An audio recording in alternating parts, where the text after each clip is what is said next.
Hi, I'm George.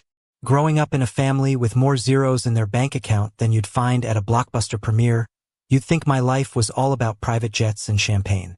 Not quite. While my siblings, Nancy and Mia, got trust funds and luxury cars before they could even drive, I got the family mantra. Work harder, George. Achieve on your own merit. My dad would say, his voice echoing through our mansion like a motivational seminar. My mom, always dressed in designer from head to toe, would nod, her diamond earrings glinting as she added, "It builds character, dear." But one crisp fall evening, everything changed. I overheard a conversation behind the gilded doors of my father's study. Words like debt and bankruptcy floated out like ghosts. My mom's usually calm and composed voice trembled. "What are we going to do?" "We'll figure it out," Dad replied, his tone grave. "But don't tell the kids, especially not George."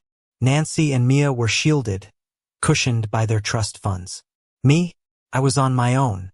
Fueled by betrayal and determination, I decided to dig deeper.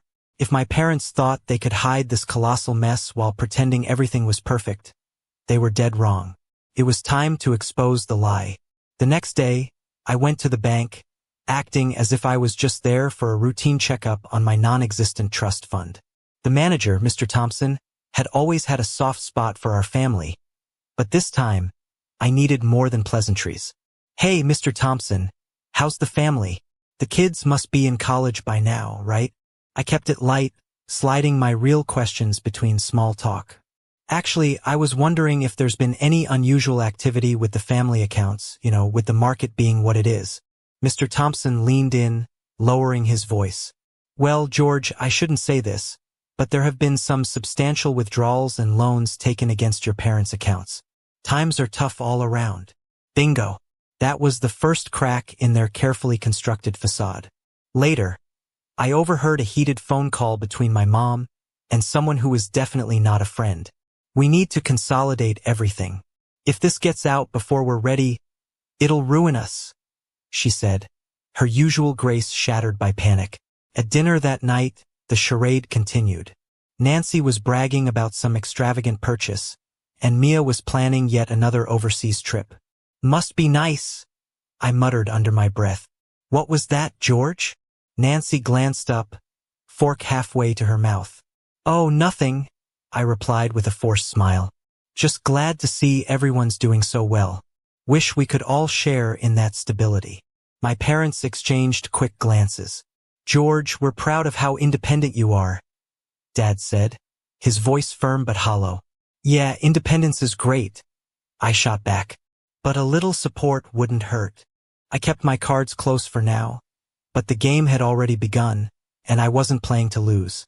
The family reunion was the perfect setting for my revelation. The room was filled with laughter, clinking glasses, and superficial cheer. During the toast, I seized my moment. "To family," I began, my voice steady. "To the ties that bind us and the truths that define us." Everyone cheered, raising their glasses, but I wasn't finished. "And to the hard truths, like the fact that while some of us have been given every advantage, the rest of us are standing on a sinking ship." Silence. My mom's face went pale. "George, what are you talking about?" she asked, her voice shaky. "I'm talking about the debt, Mom. The debt you and Dad have been hiding. The one threatening everything you've built while you cushion Nancy and Mia." Gasps filled the room as Nancy and Mia looked from me to our parents, their confusion morphing into panic. Dad stood, his voice booming. "George, you're out of line. This isn't the time or place." "But it's true, isn't it?" I pressed, pulling documents from my jacket. "Here, bank statements. You've been borrowing against your assets, racking up debt to maintain an illusion." Nancy snatched the papers from my hand, her eyes scanning the numbers. "This can't be right. Our trust funds? Are they compromised?" "Yes," I confirmed, locking eyes with her. "Mia's too. All to keep up appearances." Mia stood, anger flashing across her face. "You knew about this and just watched us spend? What kind of brother does that make you? The kind who wants to wake you up?" I shot back. "We're all in this mess together because of the decisions they made," I said, gesturing toward our parents. Not me. The confrontation spiraled as accusations flew. Mom and Dad scrambled to calm the storm, insisting on private discussions, but the damage was done. Trust, the foundation of our family, was now as hollow as the bank accounts they drained. As the evening descended into chaos, with siblings and parents at odds, I stepped back. The truth was out, the fantasy shattered, and the real family reunion had just begun. In the days that followed, the cold silence from my family was deafening. I was now the pariah, the whistleblower who dared to pull the mask off the facade we'd lived under for so long. I left the house and started fresh, leaning on a few supportive friends. One day, I got a text from Nancy, the first contact since the fallout. "You've destroyed this family. Don't expect any of us to forgive you for this." I stared at the message, the weight of my choices sinking in. After a moment, I replied, not expecting a breakthrough. "I revealed the truth for all of us, Nancy. Someday I hope you'll see that." No response. With my family ties frayed, I focused on the one thing I still had control over, my own future. I poured my energy into building something genuine, something not built on deceit. That's when I launched my financial advisory blog. Managing money isn't just about having it. It's about making wise choices, I wrote in my first post. The response was overwhelming.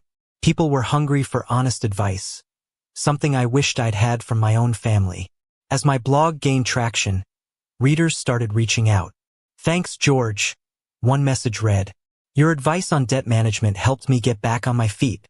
How did you learn so much about this?" I replied, sharing bits of my story without revealing too much. "Life taught me the hard way. Glad I could help." Another message came from a woman named Amanda Reed. "Your posts about financial independence are inspiring. It's tough going alone, isn't it?" "It is, Amanda," I wrote back, "but it's worth it. Building something that's truly yours can never be taken away." Strangers I'd never met felt closer to me than my own family. As the months went on, my blog became more than just a website. It became a community. People from all walks of life shared their financial struggles and triumphs, a stark contrast to the hollow success my family had paraded around for years. One evening, I hosted a webinar called Truth in Finances. Hundreds of people logged in to hear me speak. "You have to face the hard truths," I told them. "Just like in life, you can't ignore the debt hiding under the rug. It's better to face it head-on, restructure, and move forward." The applause from the virtual crowd was real, genuine validation and respect, the kind of recognition money could never buy. Despite the strain with my family, my efforts and honesty had paid off. Living apart from their wealth and influence, here's a rewritten version of the text. I hadn't just survived, I had thrived. As I closed my laptop that night, the loneliness felt a little less sharp. The path I had chosen was mine alone, but it was paved with genuine connections and real achievements. What once felt like isolation had transformed into independence, a price I was willing to pay for a life built on integrity. Months later, the news broke like a tidal wave across financial headlines. Prominent business family faces bankruptcy, assets seized. My parents, once pillars of the community, had become symbols of mismanagement and hidden debts. The fallout wasn't just theirs to bear. Nancy and Mia's trust funds evaporated like morning mist. I read the articles over my morning coffee, the bitter taste mingling with a complex mix of vindication and sorrow. My phone buzzed incessantly with notifications from blog readers. One comment from Jenna caught my eye. "George, saw the news about your family. How are you holding up?" I typed my response. "Thanks for the concern, Jenna. It's tough, but it reinforces everything I stand for: transparency, responsibility, and stability in finances." As my blog grew, so did my reputation as a voice of reason amidst the financial chaos. Invitations to speak at conferences and guest on financial podcasts became the new norm. My message was simple: integrity over affluence. During one live podcast, the host asked, "George, how do you maintain trust with your audience in light of your family's issues?" "I believe in being upfront," I replied. My family's downfall due to hidden debts only strengthens my resolve to promote financial honesty and resilience. The community's support was overwhelming, propelling my blog to new heights. It became a trusted resource for people navigating their own financial turmoil. One evening, after wrapping up another successful webinar, a message popped up from Mia, the last person I expected to hear from. "Hey George, can we talk?" Curious and cautious, I called her. "Mia, what's up?" There was a pause, then a heavy breath. "I owe you an apology, George. You were right about everything. I was too caught up in the benefits to see the costs. I'm sorry for how things went down at the reunion." Hearing Mia admit her mistakes brought a sense of closure I hadn't expected. "Thanks, Mia. It means a lot to hear you say that. It's been tough for all of us." "Yeah, it has. Maybe you can help me start fixing my finances? I've got a lot to learn, and you seem to have figured things out." "I'd be glad to help, Mia. Let's get you on a path to recovery. One step at a time," I said, a smile breaking through the old resentments. As we ended the call, a sense of peace settled over me. While my family ties might never be what they once were, this small step with Mia hinted at a future where forgiveness wasn't just possible but a foundation for rebuilding. Through the trials and success of my blog, I realized that while I had distanced myself from my family's wealth, I had crafted something far more valuable, a legacy of resilience and ethical behavior. As I closed my laptop that night, preparing for another day of writing and advising, I knew that success wasn't just about what you accumulate but what you stand for. That's the end of George's journey with family, truth, and financial independence. But now, let's dive deeper.